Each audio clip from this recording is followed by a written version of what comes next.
America क्या कहता था? ব্রাজিল তুমি ওয়ার্ল্ড কাপ নিবে? तेरे बाप को मार दिया कोई? দেখো এই জায়গায় চাপা তো ব্রাজিলের জীবনও কমবো না। ম্যাচ যদি একটা না 20টা হবে তারপরে বলবো আমাদের নেইমার ছিল না। আবার যদি নেইমার ছাড়া একটা ম্যাচ জিতে তাহলে বলবো আমাদের 11টাই বাঘের বাচ্চা। এই জায়গায় ম্যাচ হারছে তাদের সমস্যা নাই, কিন্তু এত পরিমাণে গু খেলছে এই লেভেলে খেলা দেয় আবার কয় ওয়ার্ল্ড কাপ নিব। ব্রাজিলের কবর বালাতে 10টা প্লেয়ারে খেলছে, যদি 11টা প্লেয়ারে খেলতো ভাই কয় আলি যে খাইতো আল্লাহ জানে। এই জায়গায় বলার কিছু নাই যে ফুটবল ওয়ার্ল্ডে এখন ফ্রান্স আর স্পেনই রাজত্ব করতেছে। अबे तू उसकी तरफ है कि मेरी तरफ है?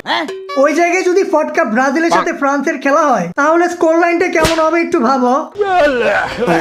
ব্রাজিলের তো খালি সাফা পারলে কালকে ফু দিয়ে ফ্রান্সের উড়াই দিব, কিন্তু খেলবার লিগে মাঠে নামলে আজ্ঞা দিব।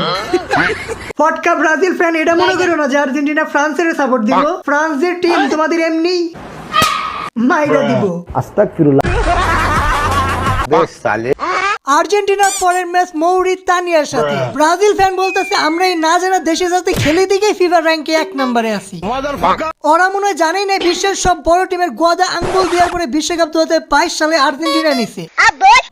ব্রাজিল সাপোর্টের বলে আপনার কোনো সরমই নাই। কয়দিন আগে আমাদের কাছে 4টে খেলো, তারপরে জাপানের কাছে 3টে খেলো, মানে কি 3 আর 4 কত।